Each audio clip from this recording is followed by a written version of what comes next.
What up? What up? Yo, before we start anything, let me just say, I was rude for not introducing myself. So I'm gonna introduce myself, alright? The name is Nero. Nero Masood. That's the name. Now that we got that out the way. Damn, I'm so tired. I just got your response to my response, which, first off, I want to thank you because that means you heard me. That means you're not like most of these other cats out here that are just like, he ain't nothing, I'm up here, he's down there, he ain't nothing. I respect that. I respect the fact that you respect me. So to that, much respect and thanks again. Now on to business,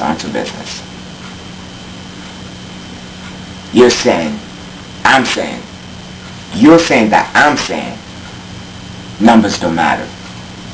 I think we have a little misconnection there. We have a little misconnection.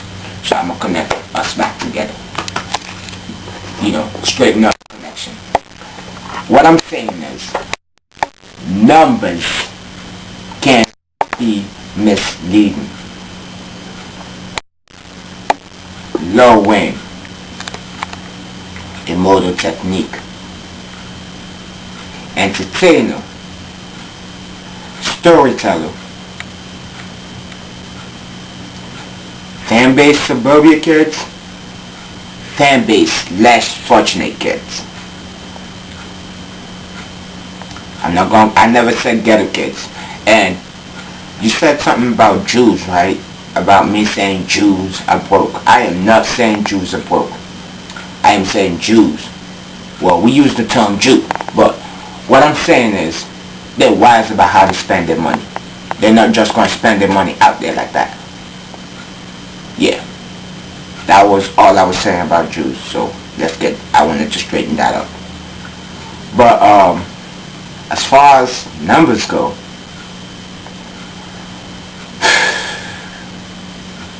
the reason I said numbers can be misleading is because your numbers basically just tells you, how you doing. Like, Wayne was doing hot. Without a doubt, you're right. Wayne was doing hot.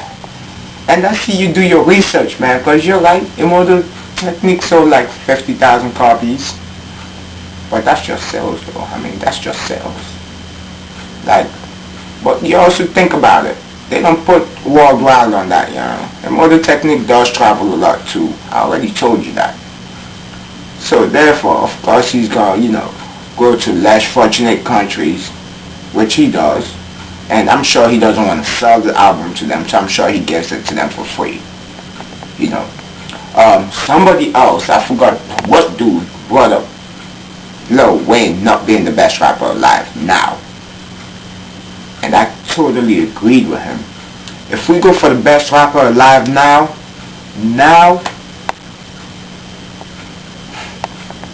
I'll have to say it's Jay-Z for now.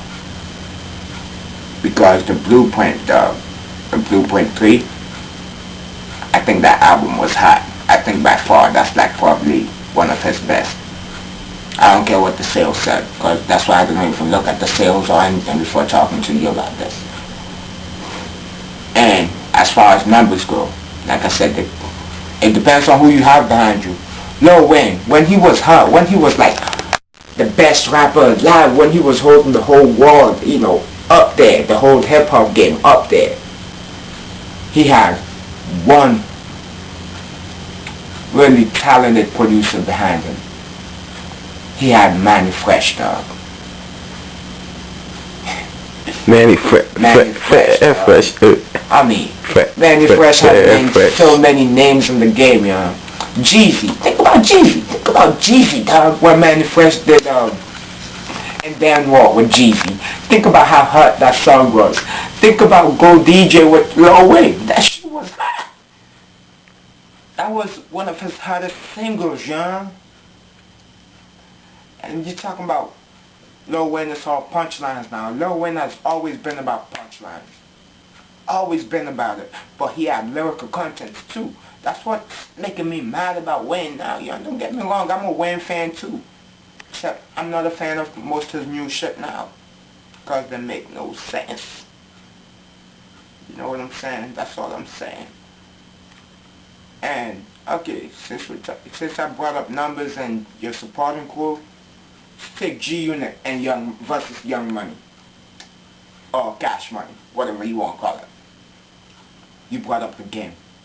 When the game was with 50, when the game was with G Unit, game was hot. Everybody was buying his shit. The documentary. Whew, that album was on fire, dog. Has Game made anything that was as successful as the documentary? No. Why? Because he doesn't have his crew no more. He doesn't have 50 Cent behind him. So now I'm putting real competition. Entertainer versus entertainer now. Yeah, that's what I'm doing now. Entertainer versus entertainer. Lil Wayne versus 50 Cent.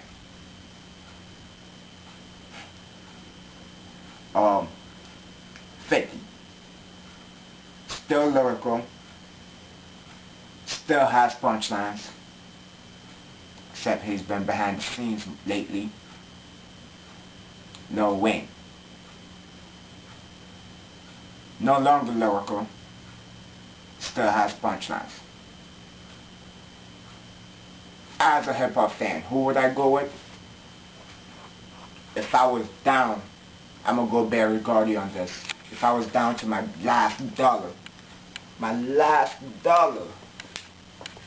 and I had a 50 Cent album for some 50's new shit, for some Lil Wayne's new shit, which one would I buy? No competition. I'm buying 50's. Wayne, I am not going to argue with you when you said he was the best rapper alive. Because the numbers told it all. Because the Carter series was hot.